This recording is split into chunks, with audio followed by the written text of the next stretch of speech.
Welcome to another code-based business layer training session. Apologies, this one's a week later than scheduled. This morning we're going to be talking about HTML widgets.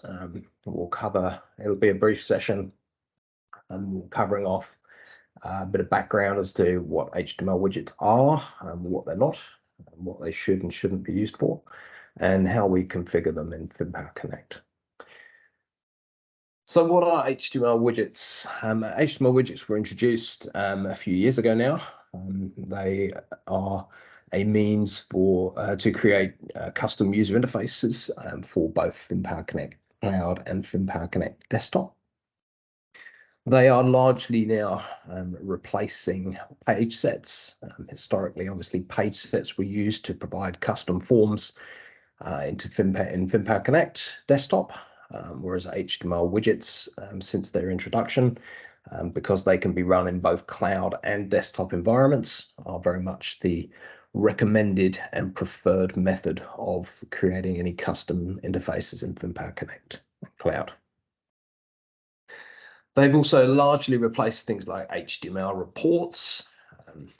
Again, going back some time, we had some custom dashboard reports and things that were done as HTML-based reports.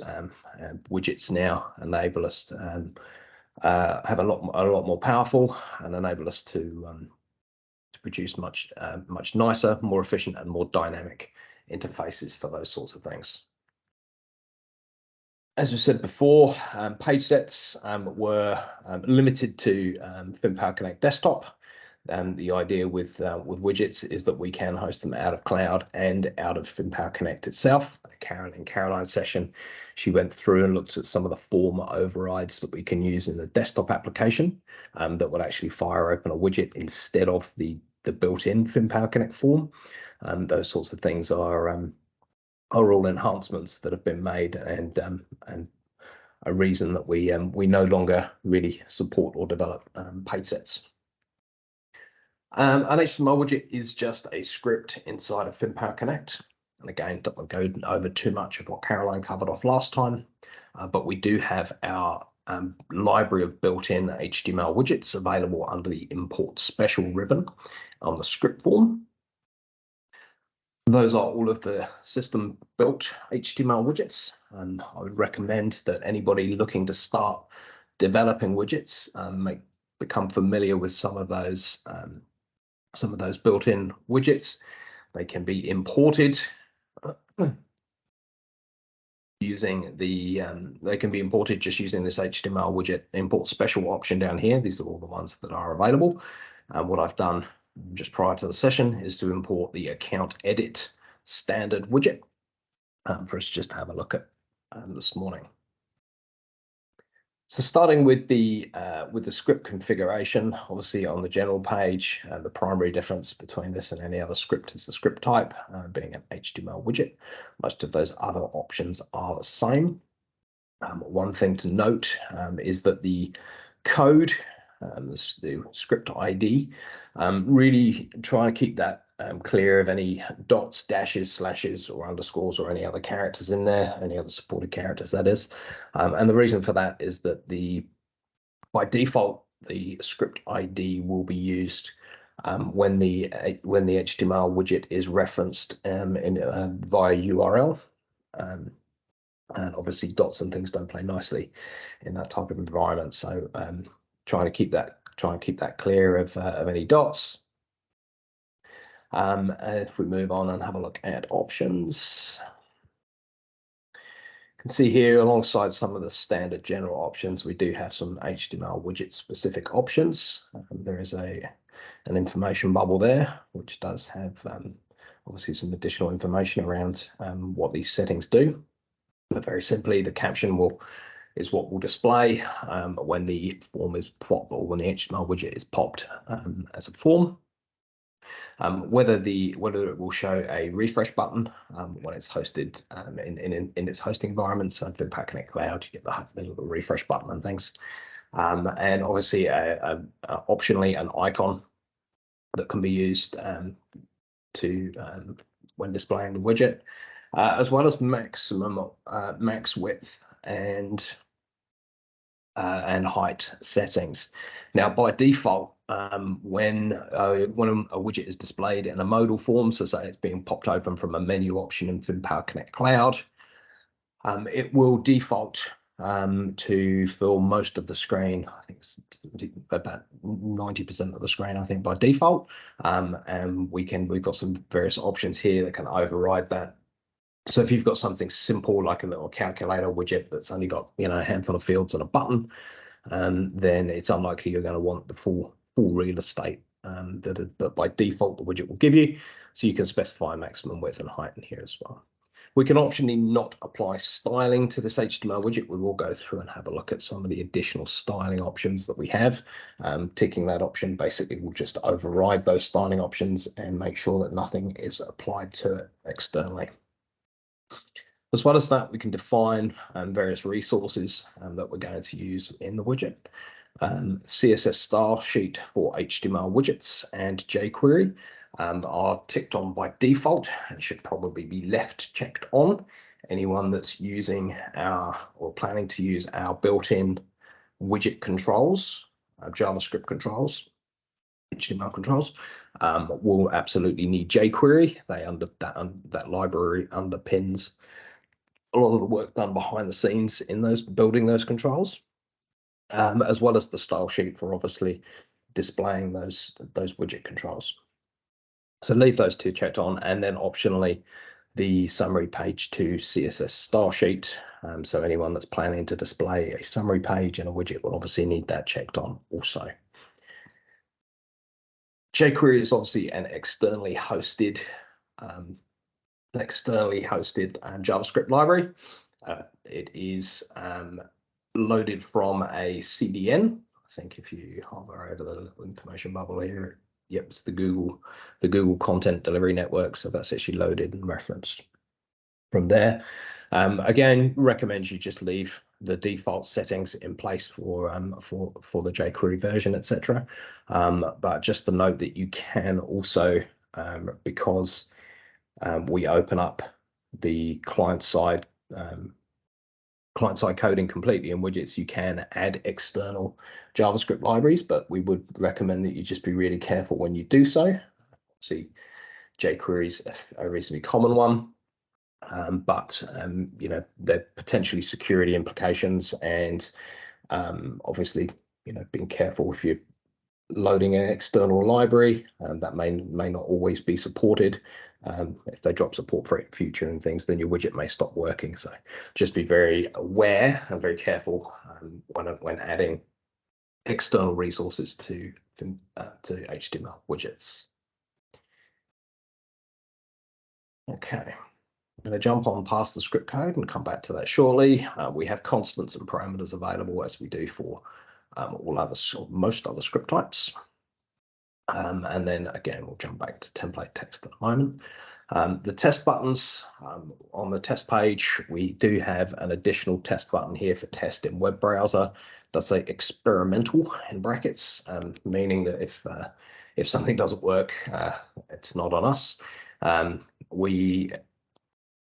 To use the test in web browser, which obviously opens up your widget in a web browser, you will need to configure the message handler in both global settings and user preferences. Once you have that set up and you click the button, it will open up in a web browser.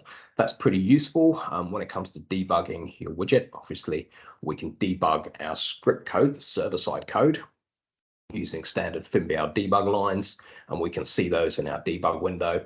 But to see any errors in JavaScript or to do any debugging in JavaScript, you will need access to the developer console that comes with a web browser.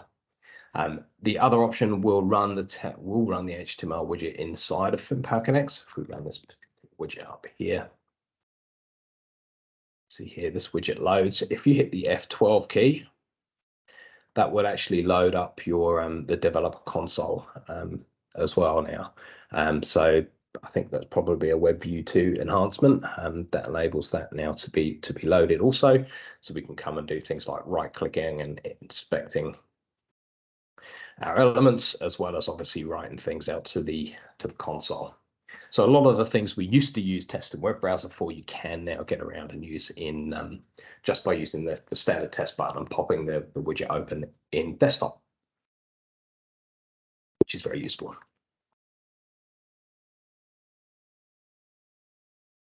As well as those debug options, we do also still have the include debug HTTP headers option, the same as we do for a web service script. So with that checked on, any debug lines will appear in your HTTP headers in the response for the call that's made for that widget.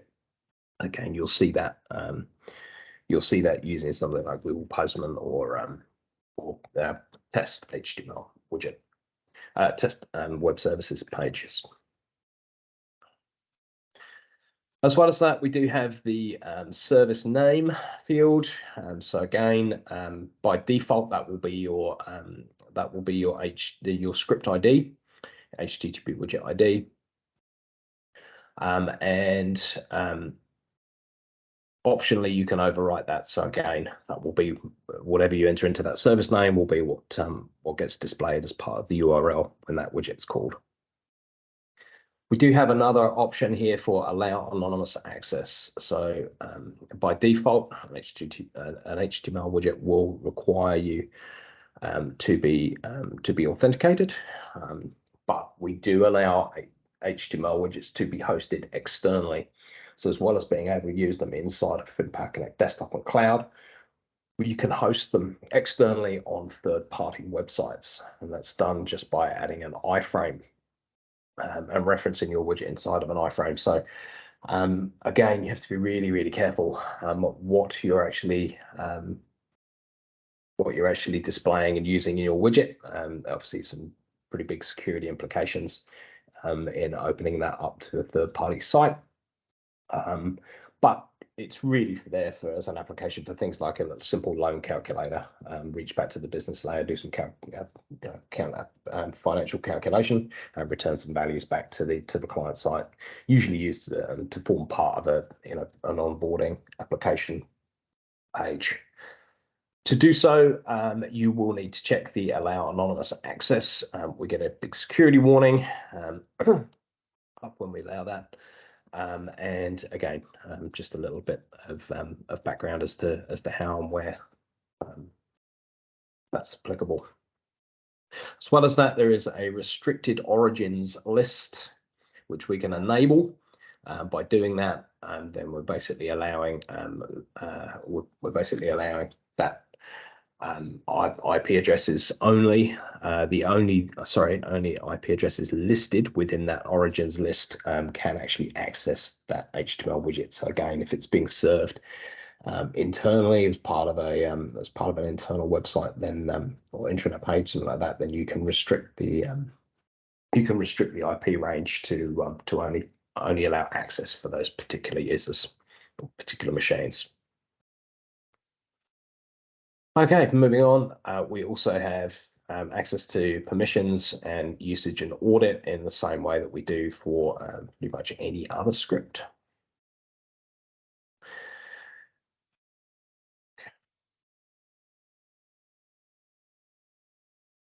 We go back to our script code now. You can see here, most of our built-in standard HTML widgets follow a very clearly defined structure.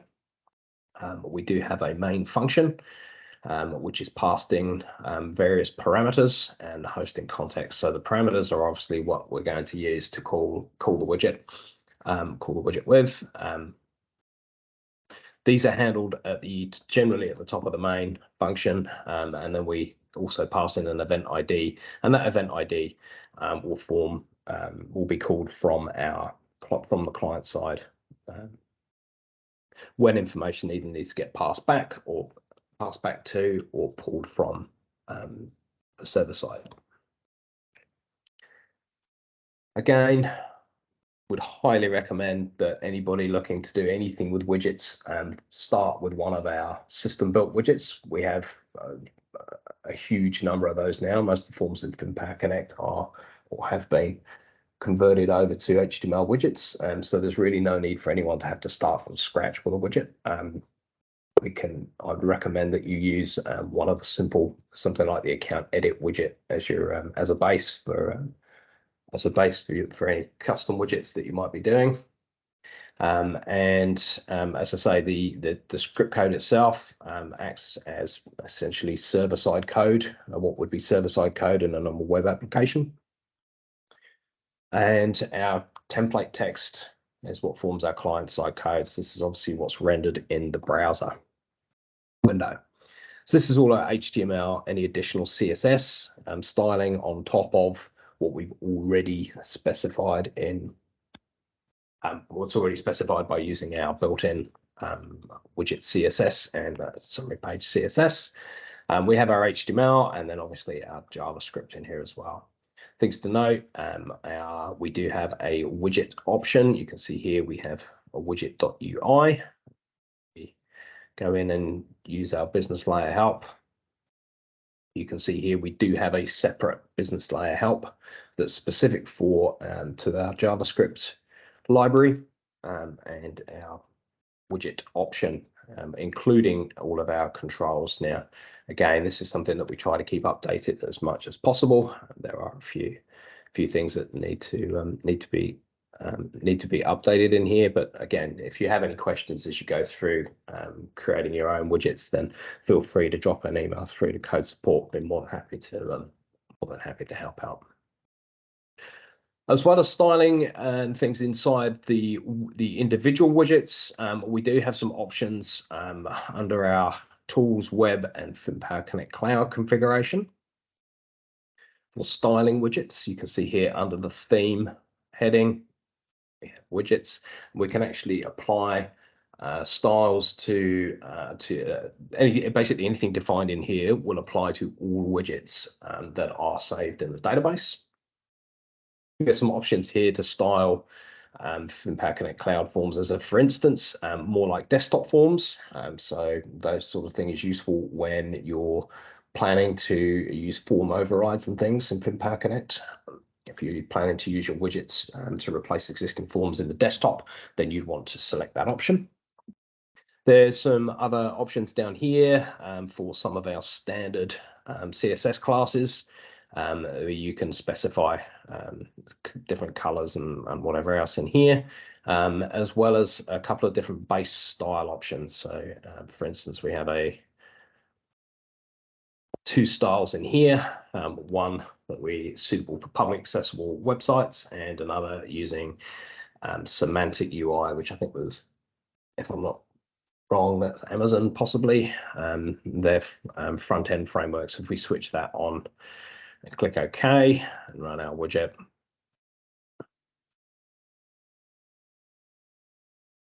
you can see here we get obviously rounded borders and colors and buttons and things in here. So that style will now apply to any widget in the database. But again, just bear in mind that if you're planning to use things like that inside of FinPower Connect, then that will look at odds with some of the built-in desktop forms. So just be wary where you're applying those styles to.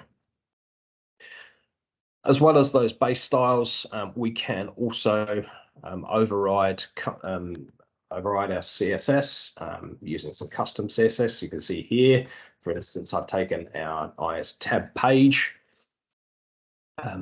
CSS element and applied a background color to that. If I click OK and run our widget again, you can see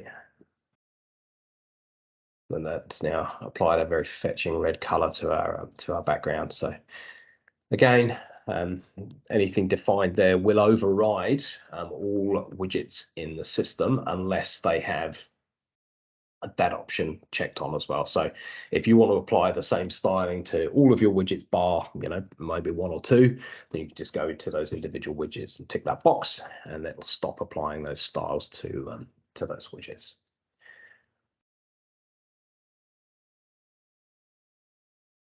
And that's really the extent to which we can do things in here. But again, very, very useful if you do have custom CSS that's going to apply things like logos or company colors and things you want to apply to a whole range of different widgets, then it's easy to do it in here rather than having to copy and paste the same styling code, CSS code in your individual widgets.